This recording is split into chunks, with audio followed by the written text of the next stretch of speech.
పోటీ పరీక్షలు రాసే అభ్యర్థులకు స్వాగతం. ప్రతినిత్యం ఈనాడులో వచ్చే సంపాదకీయ వ్యాసాలను గురించి ముచ్చటించుకుంటున్నాం. ఈరోజు శిక్షల భయం లేకే అనేటువంటి క్యాప్షన్తో ఈనాడులో సంపాదకీయ వ్యాసం వచ్చింది. దానిని విశ్లేషించుకునే ముందు నా గురించి నేను పరిచయం చేసుకుంటాను. నేను డాక్టర్ దాశరథుల నరసయ్య. గతంలో 3 దశాబ్దాలకు పైగా ప్రభుత్వ కళాశాలల్లో పనిచేశాను. ఐఏఎస్ అకాడమీలో 8 సంవత్సరాల పాటు పనిచేశాను.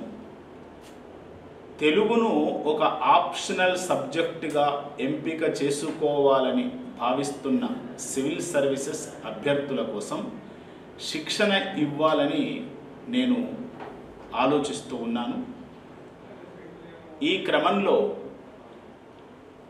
Ashok Nagar steel bridge pillar number 35కు ఎదురుగా ఉన్న అర్జున్ ఐఏఎస్ అకాడమీలో నేను అందుబాటులో ఉంటాను. తరగతులు త్వరలోనే ప్రారంభించాలని భావిస్తూ ఉన్నాను. ఆప్షనల్ తెలుగును ఎంపిక చేసుకున్న అభ్యర్థులు ఈ క్రింద ఇవ్వబడినటువంటి నంబర్ను సంప్రదించి మీ అనుమానాలను నివృత్తి చేసుకోవచ్చు. ఇక సంపాదకీయ వ్యాసంలోకి వెళ్దాం. ఇవాళ మద్యపానం సమాజానికి అనేక రకాల రుగ్మతలను తెచ్చిపెడుతూ ఉంది. మద్యాన్ని సేవించడం వలన కలిగే దుష్పరిణామాలు ఎట్లా ఉన్నాయి అనేటువంటి విషయాన్ని గురించి గతంలోనే ఒక 3-4 రోజుల క్రితం ఒక సంపాదకీయ వ్యాసాన్ని గురించి ముచ్చటించుకున్నాం. ఈరోజు కూడా మరొక యాంగిల్లో, మరొక కోణంలో మద్యపానాన్ని సేవించి వాహనాలు నడపడం వలన సమాజానికి ఏ రకమైనటువంటి నష్టాలు జరుగుతూ ఉన్నాయి అనే విషయాన్ని గురించి ఈ సంపాదకీయ వ్యాసం చక్కగా విశ్లేషించింది. చాలామంది వాహనాలను నడుపుతూ ఉన్నటువంటి డ్రైవర్లు, ఆటో డ్రైవర్లు కానివ్వండి, స్కూల్ బస్సులను నడిపే డ్రైవర్లు కానివ్వండి, మద్యం మత్తులో గనక తూగిపోతే ఎలాంటి అనర్థాలు సంభవిస్తాయో ఈ సంపాదకీయ వ్యాసం గతంలో జరిగిన అనేకమైనటువంటి ఉదాహరణలను ఉటంకిస్తూ వివరించి చెప్పడం జరిగింది. ఈ మద్యం మత్తులో తూగుతున్నటువంటి డ్రైవర్లు స్టీరింగు పట్టుకుంటే అది బడి పిల్లల వాహనాలు నడుపుతూ ఉన్నటువంటి డ్రైవర్లు కానివ్వండి, బస్సుల డ్రైవర్లు కానివ్వండి, ఆటోల డ్రైవర్లు కానివ్వండి, నిజంగా ఆ పరిస్థితి ఎంత ఆందోళనకరంగా పరిణమిస్తుందో అర్థం చేసుకోవలసినటువంటి సందర్భం. ఇవాళ ఏమిటి అంటే, హైదరాబాదులో ఈ మధ్యకాలంలో డ్రంక్ అండ్ డ్రైవ్ అనేటువంటి పరీక్షలు పోలీసు వాళ్ళు నిర్వహించినప్పుడు 14 మంది స్కూల్ బస్సు డ్రైవర్లు మద్యం తాగుతూ వాహనాలు నడిపినటువంటి సంఘటన చోటు చేసుకుంది. అంతేకాదు, ఆ డ్రంక్ అండ్ డ్రైవ్లో 26 మంది ఆటో డ్రైవర్లు కూడా పూటుగా తాగినట్లు పోలీసులు గుర్తించడం జరిగింది. అయితే ఒక బస్సు డ్రైవర్ను పూర్తిగా పరీక్షించినప్పుడు ఆయన రక్తంలో ఆల్కహాల్ నిర్ణీత ప్రమాణాల కంటే 13 రెట్లు అధికంగా ఉన్నట్లు ఈ యొక్క పరీక్షలలో గుర్తించడం పరిస్థితి ఎంత భయానకంగా ఉందో అద్దం పట్టేటువంటి సంఘటన.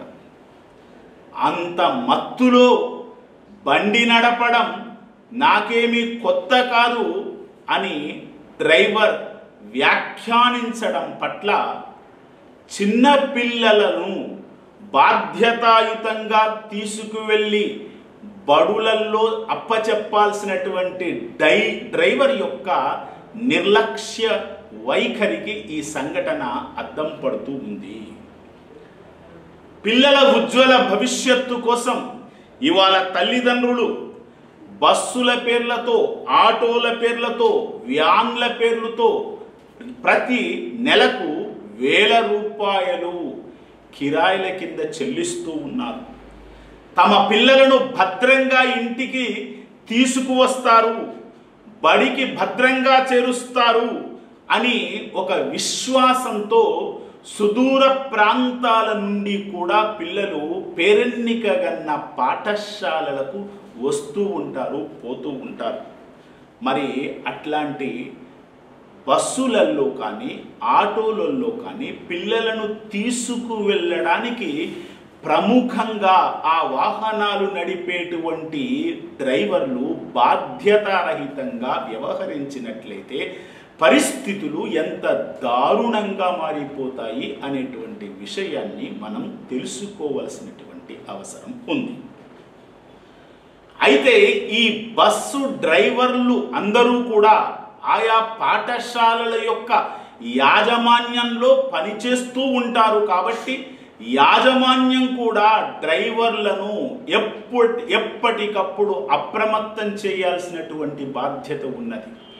ఒక రకంగా యాజమాన్యాల యొక్క బాధ్యతారహితం వలననే డ్రైవర్లు ఈ రకంగా వ్యవహరిస్తూ ఉన్నారు అని అర్థం చేసుకోవలసినటువంటి సందర్భం.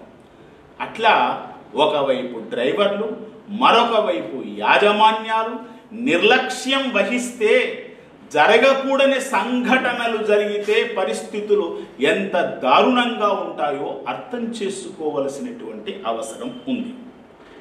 అయితే స్కూల్ బస్సులను, వాటి యొక్క స్థితిగతులను, డ్రైవర్ల యొక్క తీరుతెన్నులపై యంత్రాంగము ఎప్పటికప్పుడు తనిఖీలు నిర్వహిస్తూ పోతేనే ఒక చక్కటి రక్షణ వాతావరణాన్ని పిల్లలకు ఏర్పరచేటువంటి అవకాశాలు ఉంటాయి. మత్తు పదార్థాలు తీసుకొని బండ్లు తోలడం వలన భారతీయ రహదారులపై గణాంకాలు ఏం చెబుతూ ఉన్నాయి అంటే 2022వ సంవత్సరంలో 10,000కు పైగా ప్రమాదాలు జరిగినట్లు లెక్కలు చెబుతూ ఉన్నాయి. దాని వలన 4,201 మంది ప్రాణాలు అనంతాకాశంలో కలిసిపోయాయి. ఒక్క గ్రేటర్ హైదరాబాదు పరిధిలోనే దాదాపు గత సంవత్సరం 83,000 డ్రంక్ అండ్ డ్రైవ్ కేసులు నమోదయ్యాయి. అంటే పరిస్థితి ఎంత తీవ్రంగా ఉందో అర్థం చేసుకోవలసినటువంటి అవసరం ఉంది. ఈ ఏడాది ఏప్రిల్ నాటికి 4 నెలల్లోనే 18,000కు పైబడి కేసులు నమోదయ్యాయి. ఇంకా ఒక్క గ్రేటర్ హైదరాబాదే కాదు, విశాఖపట్టణంలో కూడా 2023తో పోలిస్తే నిరుడు 58% డ్రంక్ అండ్ డ్రైవ్ కేసులు నమోదయ్యాయి. ఇంకా శ్రీకాకుళం, విజయవాడ, అనంతపురం ఇలా అన్ని చోట్ల వాహనాలు నడుపుతూ ఉన్నటువంటి వారు ఎందరో ప్రతినిత్యం పట్టుబడుతూ ఉన్నారు. అసలు మత్తులో ఎదుటి వారిని ఢీకొట్టడం ఒక ఎత్తు అయితే, ఢీకొట్టిన తరువాత ఆగకుండా తప్పించుకుపోవడం మరొక ఎత్తు. ఇలా డ్రైవర్లకు శ్వాస విశ్లేషణ పరీక్షలలో కూడా అనవసరమైనటువంటి జాప్యం జరగడం వలన ఇలాంటి దుర్ఘటనలన్నీ కూడా ఎప్పటికప్పుడు చోటు చేసుకుంటూ ఉన్నాయి. ఒళ్ళు తెలియని స్థితిలో వాహనాలు నడుపుతూ ఉన్న డ్రైవర్ల పైన జరిమానాలు మాత్రమే విధిస్తూ ఉన్నారు. కొన్ని సందర్భాలలో లైసెన్సులు రద్దు చేస్తూ ఉన్నారు. అక్కడో ఇక్కడో ఎక్కడో 1-2 శిక్షలు మాత్రమే పడుతూ ఉన్నాయి.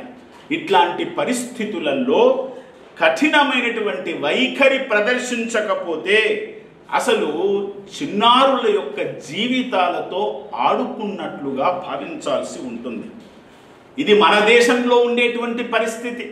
కానీ ప్రపంచ దేశాలలో, ఆస్ట్రేలియా లాంటి దేశాలలో ఉండే పరిస్థితిని చూస్తూ ఉంటే పొరపాటున ఎవరైనా డ్రైవరు వాహనం నడుపుతూ మద్యంలో తూగి నిర్లక్ష్య వైఖరితో వాహనాన్ని నడిపినట్లయితే, ఒకవేళ మరణానికి కారకుడైనట్లయితే అట్లాంటి డ్రైవర్కి 20 సంవత్సరాల పాటు కఠిన కారాగార శిక్ష విధించబడుతుంది. అమెరికా, జపాన్, దక్షిణాఫ్రికా దేశాలలో కూడా మత్తులో వాహనాలు నడిపినటువంటి డ్రైవర్లు పట్టుబడితే, జరగకూడని సంఘటనలకు కారకులైతే అలాంటి డ్రైవర్లకు 15 సంవత్సరముల వరకు కారాగార శిక్ష విధించడం జరుగుతూ ఉంది. అట్లాంటి దేశాలతో పోల్చి చూస్తే ఇండియాలో వేస్తున్నటువంటి శిక్షలు అరకొరగా మాత్రమే ఉన్నట్లు అర్థం చేసుకోవాలి. అందుకే చట్టాలను సవరించాలి, చట్టాలను రాటుదేల్చాలి. నిర్లక్ష్య వైఖరితో డ్రైవింగ్ చేసినటువంటి డ్రైవర్లు ప్రాణాలతో చెలగాటం ఆడినట్లయితే తప్పనిసరిగా లైసెన్సులు రద్దు చేయడమే కాకుండా కఠినంగా శిక్షించాల్సినటువంటి అవసరాలు కూడా ఉన్నాయి. కాబట్టి అప్పుడప్పుడు హైవేల పైన కూడా డ్రైవర్లకు ఈ డ్రంక్ అండ్ డ్రైవ్ కార్యక్రమాన్ని కూడా చేపట్టాల్సినటువంటి అవసరం ఉంది. ఒక రకంగా వాహనాలు నడుపుతున్నటువంటి ఇలా డ్రంక్ అండ్ డ్రైవ్లో పట్టుబడుతున్నటువంటి డ్రైవర్లందరూ కూడా సామాజికమైనటువంటి అశాంతికి కారణభూతమవుతూ ఉన్నారు. పచ్చటి సంసారాలలో ఏమిటి అంటే పచ్చటి సంసారాలలో నిప్పులు కురిపిస్తూ ఉన్నారు. ఇట్లా అనేకమైనటువంటి కలంకాలు ఈ నిర్లక్ష్యం వల్ల సమాజంలో ఏర్పడేటువంటి అవకాశాలు ఉన్నాయి. అందుకే మద్యపానం దురలవాటును సమాజము నుండి పారద్రోలడం కోసం ప్రభుత్వాలు కూడా పాటుపడాల్సినటువంటి అవసరం ఉందని ఇటీవల జరుగుతున్నటువంటి ఈ సంఘటనలను దృష్టిలో పెట్టుకొని ఈ సంపాదకీయ వ్యాసం మరొక్కసారి మద్యానికి సంబంధించినటువంటి విషయం మీద ఏమిటి అంటే సంపాదకీయ వ్యాసం రాయడం జరిగింది. ఇదండి సంపాదకీయ వ్యాసంలో ఉన్నటువంటి ఏమిటి అంటే మరి విశ్లేషణ. ఇక ఈనాడు మధ్య పేజీలో ఈరోజు జనరల్ ఎస్సే రాయడానికి అనుకూలంగా ఉన్నటువంటి ఒక చక్కటి టాపిక్ ఏమిటి అంటే ఈ స్వతంత్రంగా సామరస్యంగా అనేటువంటి క్యాప్షన్తో మధ్య పేజీలో ఒక వ్యాసం వచ్చింది. ఇది బ్రిక్స్కి సంబంధించినటువంటి వ్యాసం. బ్రిక్స్ దేశాలు ఇవాళ ప్రపంచంలోని అమెరికా యొక్క గుత్తాధిపత్యాన్ని ఎండగట్టే క్రమంలో ఏ రకంగా సమైక్యంగా ముందుకు సాగుతూ ఉన్నాయి. ఇట్లా బ్రిక్స్ దేశాల యొక్క వైఖరిని చూసి అమెరికా ఏ రకంగా మండిపడుతూ ఉంది అనేటువంటి అంశాలను విశ్లేషిస్తూ ఒక చక్కటి వ్యాసం ఇవాళ మధ్య పేజీలో ఇవ్వడం జరిగింది. ఆ వ్యాసాన్ని గురించి ముచ్చటించుకుందాం. ఇప్పుడు ప్రపంచవ్యాప్తంగా మనకు వినిపించేటువంటి ఏమిటి అంటే కల్లోలాలు ఏమిటి? ఉక్రెయిన్, పశ్చిమాసియా దేశాలలో కల్లోలం, ఆ తర్వాత ట్రంప్ ప్రారంభించినటువంటి టారిఫ్ యుద్ధం, ఇవి అంతర్జాతీయంగా ఏర్పడినటువంటి సంక్షుభిత పరిస్థితులు. ఒకవైపు ట్రంప్ ఏమో ఏమిటి అంటే విపరీతంగా సుంకాల మోత మోగిస్తాను అని ప్రకటనలు చేస్తూ ఉన్నాడు. ఉక్రెయిన్, పశ్చిమాసియా దేశాలలో యుద్ధ వాతావరణం కొనసాగుతూ ఉంది. ఇట్లా అంతర్జాతీయంగా నెలకొన్నటువంటి పరిస్థితుల నేపథ్యంలో సంక్షుభిత వాతావరణంలో బ్రిక్స్కు మరింత బాధ్యత పెరిగింది, బాధ్యతతో పాటు ప్రాధాన్యత కూడా పెరిగింది అనే విషయాన్ని మనం గమనించాల్సినటువంటి సందర్భం. అయితే అమెరికా కూడా బ్రిక్స్ దేశాలు సమైక్యంగా సంఘటితం కావడం వలన అసూయ చెందుతూ ఉంది. బ్రిక్స్ దేశాలు ఎంత సమైక్యంగా ముందుకు సాగితే అంత అదనపు సుంకాలు విధిస్తాను అన్నట్లుగా పరోక్షంగా హెచ్చరిస్తూ ఉన్నాడు.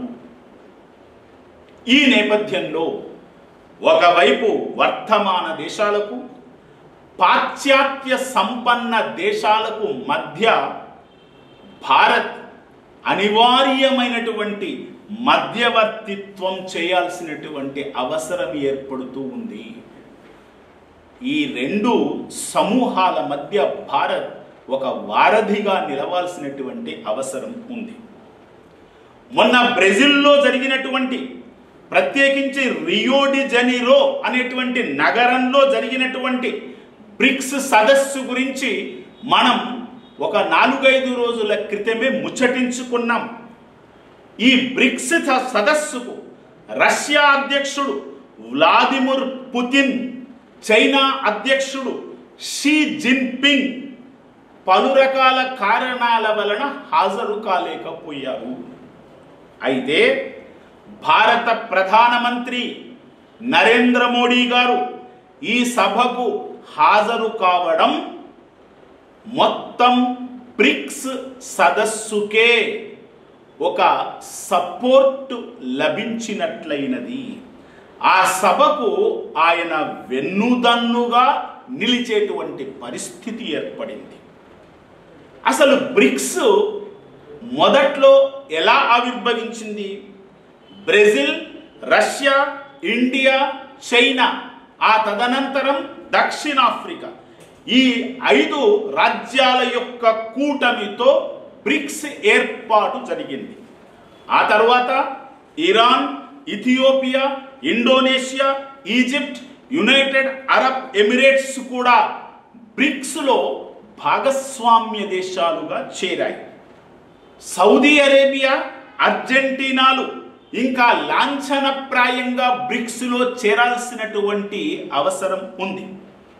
అయితే ఈ బ్రిక్స్ దేశాలు రోజు రోజు తమ సభ్యత్వాన్ని పెంచుకుంటూ బలంగా ముందుకు వెళ్తూ ఉన్నటువంటి తరుణంలో బహుళపక్ష ఆర్థిక, రాజకీయ, వాణిజ్య సంస్థలపై, ముఖ్యంగా అమెరికా, ఐరోపా సమాఖ్య దేశాలకున్న పట్టు క్రమంగా ఈ బ్రిక్స్ యొక్క ఆవిర్భావం వలన ఏమిటి అంటే ఒక ఆటంకం కలుగుతూ ఉంది. అయినా బ్రిక్స్ పట్టు విడవకుండా ముందుకు సాగుతూ ఉంది. డాలర్కు ప్రత్యామ్నాయ మార్గాలు కనుగొనాలని కూడా ఈ బ్రిక్స్ సదస్సు ఆలోచించడం అనేటువంటిది ఒక ప్రత్యేకమైనటువంటి సందర్భంగా గుర్తించాలి. అమెరికా అధ్యక్షుడు డొనాల్డ్ ట్రంప్ విధానాలు ప్రస్తుత ప్రపంచాన్ని కలవరపరుస్తూ ఉన్నాయి. ఎందుకు అంటే ఈ మధ్య కాలంలో ఆయన తీసుకున్నటువంటి కొన్ని నిర్ణయాలు అమెరికా సంయుక్త రాష్ట్రం యొక్క నిబద్ధతకు భంగాన్ని కలిగించేటట్లుగా ఉన్నాయి. ఐక్యరాజ్య సమితి యొక్క సుస్థిర అభివృద్ధి లక్ష్యాల సాధనకు అమెరికా నుంచి నిధులు కానీ, నిబద్ధతలు కానీ కొరవడుతూ ఉన్నాయి. అయితే ఇప్పుడు ఐక్యరాజ్య సమితి ఆ అగ్రరాజ్యము ఖాళీ చేసినటువంటి స్థానాన్ని ప్రస్తుతము బ్రిక్స్ దేశాలు భర్తీ చేసేటువంటి ఆలోచనలు ఉన్నాయి. ఇట్లా వర్తమాన దేశాల ప్రగతికి సమగ్రంగా బ్రిక్స్ దేశాలు నడుం బిగించడము అనేటువంటిది అమెరికాకు మింగుడు పడడం లేదు. అంతేకాదు, ఇంతకాలం పాటుగా ఏకధ్రువ ప్రపంచం అనేటువంటి రీతిలో అమెరికా ఆధిపత్యాన్ని కొనసాగిస్తూ ఉంది. అమెరికా ఆధిపత్యంలోని ఏకధ్రువ ప్రపంచానికి భిన్నంగా బహుళ ధ్రువ ప్రపంచ సాధనలో బ్రిక్స్ కూటమి ప్రధాన పాత్ర పోషిస్తూ ఉంది. అందుకే ఈ బ్రిక్స్ కూటమి మరింతగా బలపడాలి అంటే బ్రిక్స్ దేశాల మధ్య ఉన్నటువంటి అంతర్గత విభేదాలను, పొరపొచ్చాలను ముందు తగ్గించుకోవాలి, పరిష్కరించుకోవలసినటువంటి అవసరం ఉంది. బ్రిక్స్ దేశాలు ఆర్థికంగా బలపడుతూ ఉంటే అమెరికా, ఐరోపా దేశాల స్థాయికి చేరుకునేటువంటి పరిస్థితిని చూసి ఆ అమెరికా, ఐరోపా దేశాలు కలవరపడుతూ ఉన్నాయి. పాశ్చాత్య దేశాలకు భిన్నమైనటువంటి అధునాతనమైనటువంటి టెక్నాలజీని పరస్పరం బ్రిక్స్ దేశాలు మార్చుకుంటున్నటువంటి వైఖరి కూడా ఏమిటి అంటే ఆందోళన కలిగించేటువంటి సందర్భము. అందుకే రియో బ్రిక్స్ సదస్సులో పర్యావరణ సంరక్షణ ఆవశ్యకతను భారత్ ముందుకు తెచ్చింది. అంతర్జాతీయ సేవల విస్తరణ ఆవశ్యకతను తెలియజెప్పింది. అంతర్జాతీయ సౌరశక్తి కూటమికి భారత్ నాయకత్వం వహిస్తూ ఉంది. ప్రకృతి విపత్తులను తట్టుకోగలిగే మౌలిక వసతుల నిర్మాణ కూటమిలోనూ భారత్ భాగస్వామ్యమైంది. అంతర్జాతీయ ఇంధన, అంతర్జాతీయ నిపుణుల, అంతర్జాతీయ సింహాల సంరక్షణ సంఘంలోనూ ఇండియా సభ్య దేశంగా మారింది. మిషన్ లైఫ్, ఏక్ పేడ్ మాకే నామ్, తల్లి పేరుతో ఒక చెట్టు వంటి విధానాలతో ప్రకృతి జీవజాతుల సంరక్షణ పట్ల తన నిబద్ధతను భారత్ చాటుకుంటూ ఉంది. ఇట్లా బ్రిక్స్ దేశాల కూటమిలో భారత్ అత్యంత శక్తివంతమైనటువంటి, ప్రతిభావంతమైనటువంటి, ప్రగతిశీలకమైనటువంటి, నిర్మాణాత్మకమైనటువంటి దిశలో ముందుకు సాగుతూ ఉంటుంది. ఇట్లాంటి కార్యక్రమాల పట్ల పాశ్చాత్య దేశాలు అంతగా ఆసక్తి కనబరచడం లేదు. అందుకే వాతావరణ మార్పులను ఎదుర్కోవడానికి పేద దేశాలకు ఆర్థికంగా సాయం చేయాల్సిన సంపన్న దేశాలు కూడా అంతగా ముందుకు రావడం లేదు. ఈ రకంగా తన వైపు నుంచి నిధులు బ్రిక్స్ సమీకరించడానికి సమాయత్తమవుతూ ఉంటే వాతావరణంలో కలిగే మార్పులకు సంబంధించి నిధుల కేటాయింపుల విషయంలో సంపన్న దేశాలు ఆసక్తిని ప్రదర్శించకపోవడం అనేటువంటిది ఆలోచించదగినటువంటి పరిణామం. బ్రిక్స్ రోజు రోజుకి బలమవుతూ ఉంటే ఒక రకమైనటువంటి సంకేతాన్ని అగ్రదేశాలకు, అమెరికా, యూరోపియన్ దేశాలకు పంపించినట్లవుతూ ఉంది. మీరు ఆడమన్నట్లుగా ఆడడానికి మేము సిద్ధంగా లేము అనే విషయాన్ని చెప్పకనే చెబుతూ ఉంది. ఈ క్రమంలో క్రొత్తగా బ్రిక్స్లో చేరడానికి మరింతగా 23 దేశాలు దరఖాస్తు చేసుకున్నాయి. ఇంకా 21 దేశాలు ఆసక్తిని ప్రదర్శిస్తూ ఉన్నాయి. దేశాల యొక్క సంఖ్య బ్రిక్స్లో నమోదు చేసుకోవడం ద్వారా పలుకుబడి పెరుగుతుందేమో కానీ మంది ఎక్కువైతే మజ్జిగ పలుచనవుతుంది అనేటువంటి విషయాన్ని గమనించి కూటమి యొక్క విస్తరణపై కూడా బ్రిక్స్ దేశాలు ఆచితూచి వ్యవహరించాల్సినటువంటి అవసరం ఉంది. అమెరికా, ఐరోపా సమాఖ్యలతో రష్యా, చైనాలకు ఉన్న తీవ్ర విభేదాలను భారత్కు మధ్యవర్తిత్వం కల్పించే అవకాశాన్ని కలిగిస్తూ ఉన్నాయి. అమెరికా, ఈయూలతో భారత్ ఘర్షణ పంథాను కాకుండా సహకార మార్గాన్ని అనుసరిస్తూ ఉంది.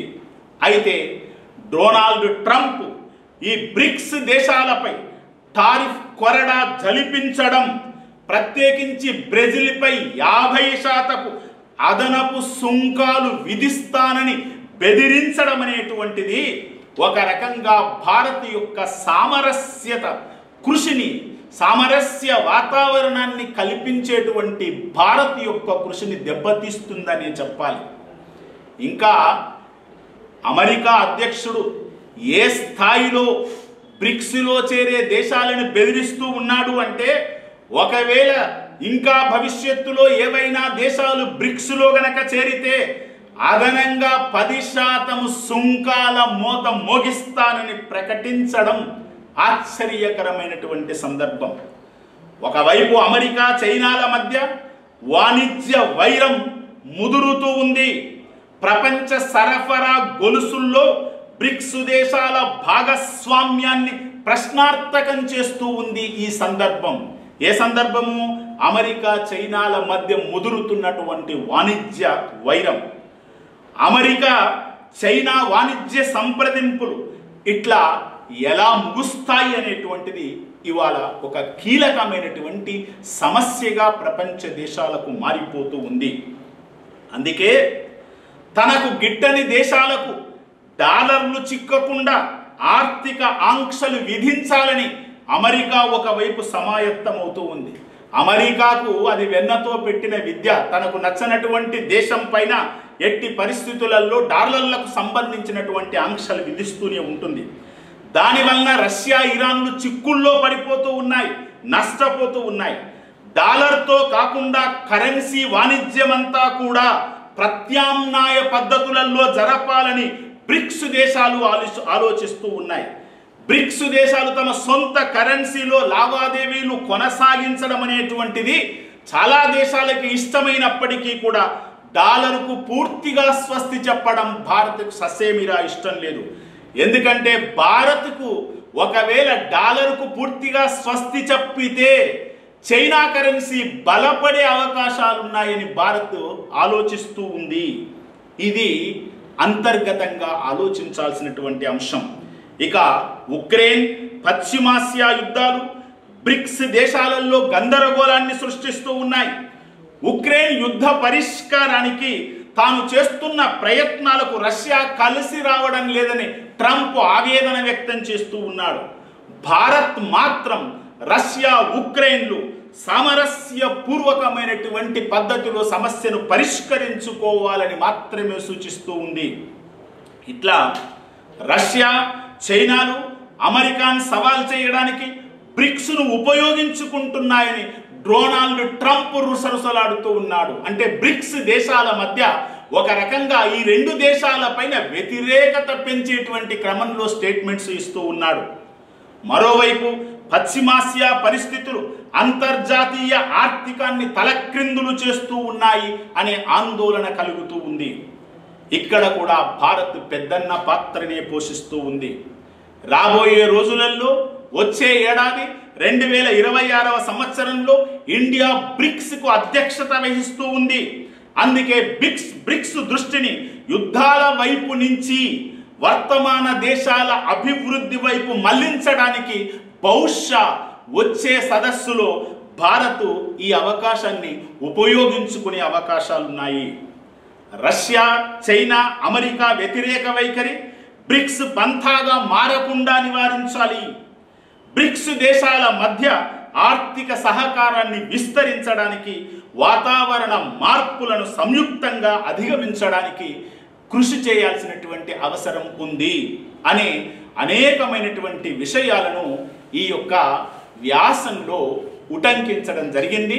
కాబట్టి బ్రిక్స్కి సంబంధించినటువంటి ఈ అద్భుతమైనటువంటి వ్యాసం జనరల్ ఎస్సే రాసేటువంటి, ముఖ్యంగా ఈ సివిల్ సర్వీసెస్లో జనరల్ ఎస్సే రాసేటువంటి పిల్లలకు ఇట్లాంటి వ్యాసాలు బాగా పనికి వస్తాయి. కాబట్టి ఇట్లాంటి వ్యాసాల మీద దృష్టిని సారిస్తారని చెబుతూ ముగిస్తున్నాను.